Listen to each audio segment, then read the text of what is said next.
नमस्कार। आज हम एक बहुत ही प्यारे और पूजनीय हिंदू देवता भगवान गणेश की कहानियों में थोड़ा गहराई से उतर रहे हैं। बात करेंगे कि वो कैसे बने, मतलब उनकी उत्पत्ति, फिर उन्हें वो हाथी का सिर कैसे मिला, और उनके भाई कार्तिकेय के साथ वो जो मशहूर मुकाबला हुआ था, उस सब पर। हमारी ये जो बातचीत है, ये Ganesha creation, rivalry and wisdom नाम के एक स्रोत पर आधारित है। उसमें इन कहानियों का अच्छा विश्लेषण है। हमारा मकसद है कि इन कहानियों के पीछे जो गहरे मतलब हैं, जो ज्ञान है, और कैसे वो विघ्नहर्ता बने, यानी मुश्किलों को दूर करने वाले देवता, उसको समझें। ये सिर्फ किस्से नहीं है, जिंदगी के सबक हैं, है ना? बिल्कुल सही कहा। गणेश की कथाएं मतलब सिर्फ पुरानी कहानियां नहीं है, वो तो बुद्धि, भक्ति, परिवार के अंदर की बातें और जिंदगी में जो मुश्किलें आती हैं उनसे कैसे निपटना है, इसका एक दर्शन है, एक नजरिया देती हैं। बहुत बढ़िया। तो चलिए शुरू करते हैं ये सफर और गणेश जी की कहानी की परतें खोलते हैं। सबसे पहले उनके जन्म की कहानी, वो ही अपने आप में कितनी अनोखी है। कहानी शुरू होती है कैलाश पर्वत पर। देवी पार्वती कई बार अकेला महसूस करती थीं। भगवान शिव या तो गहरे ध्यान में होते थे या फिर ब्रह्मांड के कामों में लगे रहते थे।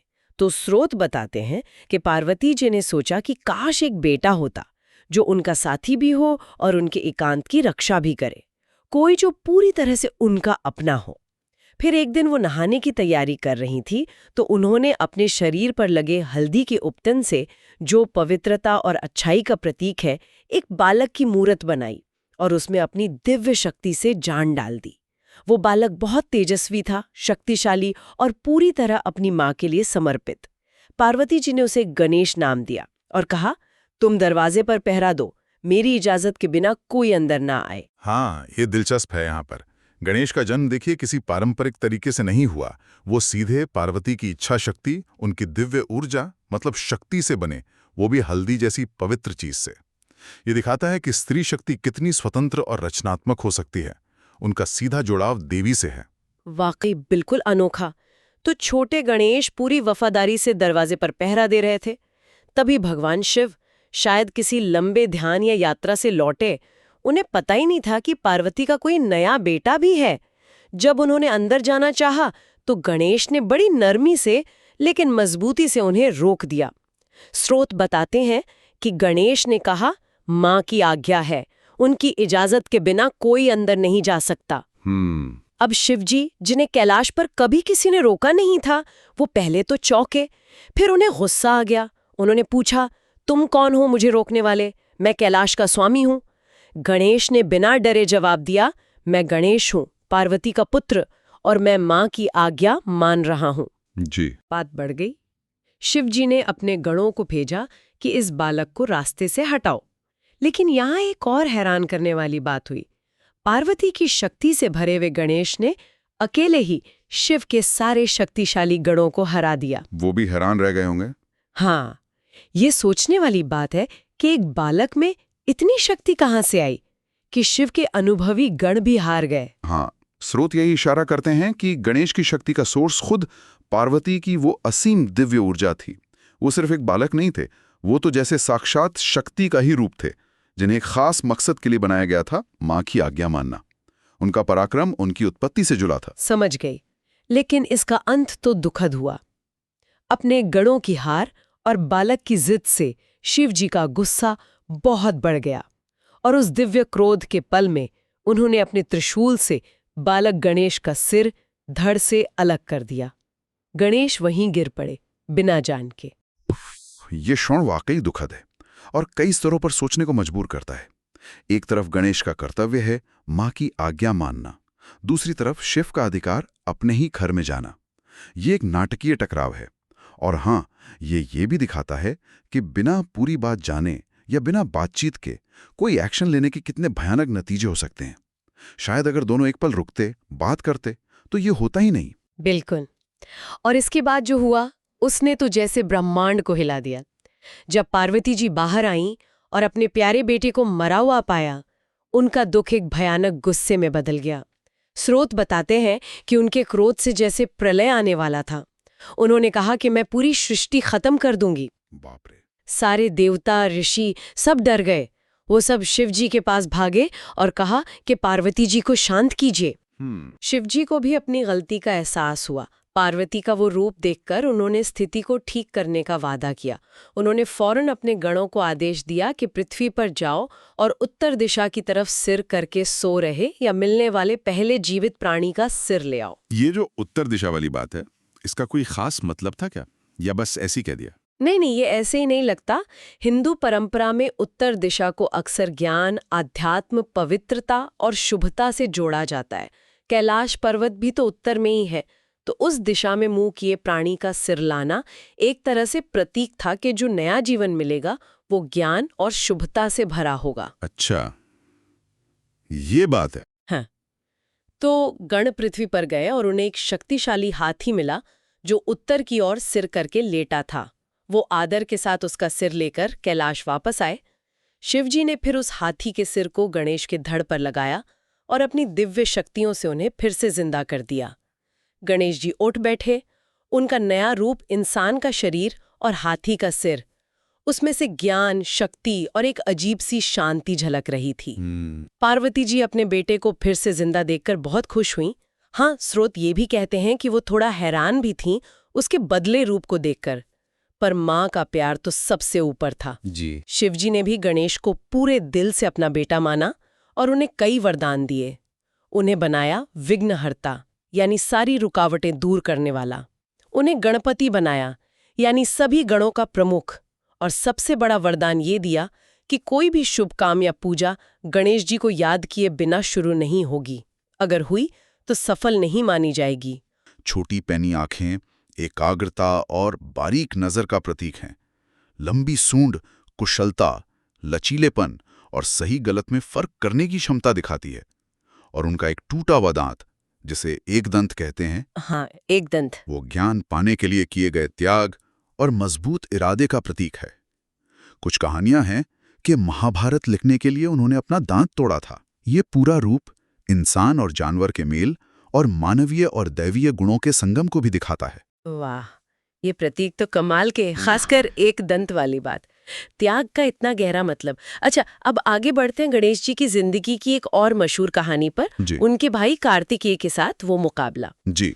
गणेश के भाई हैं कार्तिकेय, जिन्हें स्कंद या मुरुगन भी कहते हैं। हाँ। वो देवताओं के सेनापति हैं, युद्ध और वीरता के देवता। कार्तिकेय बहुत फुर्तीले, शक्तिशाली और थोड़े मुकाबले वाले स्वभाव के थे। हाँ। दोनों भाइयों में प्यार तो बहुत था, पर कभी-कभी कौन बेहतर है ये दिखाने की एक अच्छी वाली होड़ भी होती थी। भाई भाई में होता है। हाँ, तो एक बार देवताओं में ये सवाल उठा कि दोनों भाइयों में से ज्यादा पूजनीय कौन है या किसे पहले पूजा जाए। तो इसे सुलझाने के लिए शिव और पार्वती ने एक मुकाबला रखा। उन्होंने कहा कि जो कोई भी पूरे ब्रह्मांड के 3 चक्कर लगाकर सबसे पहले वापस आएगा, उसे खास दिव्य फल मिलेगा। और ये फल कोई मामूली फल नहीं था, ये ज्ञान और अमरता का प्रतीक माना जाने वाला एक दिव्य आम था। अच्छा, एक आम पर दिव्य। हाँ, दिव्य। तो कार्तिकेय, जिन्हें अपनी रफ्तार और अपनी वाहन मोर पर पूरा भरोसा था, वो फौरन निकल पड़े ब्रह्मांड के चक्कर लगाने। तेजी से ग्रहों, तारों, आकाशगंगाओं के पार जाने लगे। दूसरी तरफ थे गणेश जी, शरीर थोड़ा भारी और वाहन एक छोटा सा चूहा। वो जानते थे कि रफ्तार में तो वो कार्तिकेय का मुकाबला कर ही नहीं सकते। ये उनके लिए एक बड़ी चुनौती थी। सही बात है, चूहे पर ब्रह्मांड का चक्कर मुश्किल काम है। बिल्कुल, लेकिन यहीं पर गणेश की वो अनोखी बुद्धि काम आई। उन्होंने बाहर के ब्रह्मांड का चक्कर लगाने के बजाय अपने माता पिता शिव और पार्वती को ही अपना पूरा ब्रह्मांड माना। उन्होंने पूरी श्रद्धा और भक्ति से अपने माँ बाप के 3 चक्कर लगाए और हाथ जोड़कर उनके सामने खड़े हो गए। अरे वाह! हाँ, तो ये जो गणेश ने किया, ये सिर्फ चालाकी थी या इसमें कोई गहरा आध्यात्मिक मतलब भी है? स्रोत क्या कहते हैं इस बारे में? श्रोता इसे सिर्फ चालाकी नहीं मानते, इसे गहरी बुद्धि और एक दार्शनिक समझ का प्रतीक मानते हैं। गणेश का ये काम दिखाता है कि शारीरिक बल या रफ्तार से ज्यादा जरूरी है ज्ञान, समझ और भक्ति। ये हिंदू दर्शन के उस गहरे विचार को सामने लाता है कि भगवान या परम सत्य सिर्फ बाहर ब्रह्मांड में खोजने से ही नहीं मिलता। अच्छा? हाँ, वो हमारे सबसे करीब भी मौजूद है, हमारे माँ बाप में, हमारे अंदर, हमारी जड़ों में। ये एक तरह से पिंड में ब्रह्मांड वाली बात है। मतलब बाहर की दौड़ की बजाय अंदर की समझ और अपनी जड़ों का सम्मान ज्यादा जरूरी है। वाह, ये तो बहुत ही गहरा मतलब है। शिव और पार्वती गणेश की इस कमाल की बुद्धि, समझ और माँ बाप के लिए इज्जत देखकर बहुत खुश हुए। उन्होंने गणेश को मुकाबले का विजेता घोषित किया और वो दिव्य फल उन्हें दे दिया। जब कार्तिकेय अपनी लंबी थका देने वाली यात्रा पूरी करके लौटे तो उन्हें ये देखकर थोड़ी निराशा तो हुई, पर आखिर में उन्होंने अपने भाई की बुद्धि और ज्ञान की गहराई को माना। हाँ, ये कहानी सिखाती है कि मुश्किलों का हल हमेशा सीधा या ताकत से नहीं निकलता। क्रिएटिव सोच और ज्ञान ज्यादा असरदार हो सकते हैं। तो हमने देखा कि गणेश की ये कहानियां सिर्फ किस्से नहीं है। हल्दी से उनका बनना स्त्री शक्ति और पवित्रता का प्रतीक है। शिव के साथ वो टकराव और फिर से जीवन मिलना, वो हमें बदलाव, माफी और जिंदगी के उतार चढ़ाव के बारे में सिखाता है। हाथी का सिर अलग अलग दुनियाओं और गुणों के मेल का प्रतीक है। बिल्कुल। और कार्तिकेय के साथ वो मुकाबला बुद्धि की ताकत दिखाता है। और पता है, उनका जो वाहन है मूषक यानी चूहा, उसका क्या महत्व है? हाँ, बताइए। चूहा अक्सर हमारे चंचल मन, इच्छाओं और कभी-कभी अहंकार का प्रतीक माना जाता है, जो चीजों को कुतरता रहता है, मतलब नुकसान करता है। गणेश का उस पर सवार होना यह दिखाता है कि ज्ञान और समझ से हम अपने मन की इस चंचलता और छोटी-छोटी रुकावटों पर काबू पा सकते हैं, उन्हें सही दिशा दे सकते हैं। अच्छा। और उनका मिठाई, खासकर मोदक के लिए जो प्यार है, वो उन्हें भक्तों के लिए और ज्यादा प्यारा और करीब का बना देता है, एक ऐसे देवता के रूप में जो जिंदगी की छोटी-छोटी खुशियों का भी मजा लेते हैं। और इन्हीं सब गुणों, कहानी और प्रतीकों का जश्न है गणेश चतुर्थी का त्योहार, जो उनके जन्मदिन के तौर पर मनाया जाता है। भारत में और दुनिया भर में लोग कितनी धूमधाम से मनाते हैं इसे।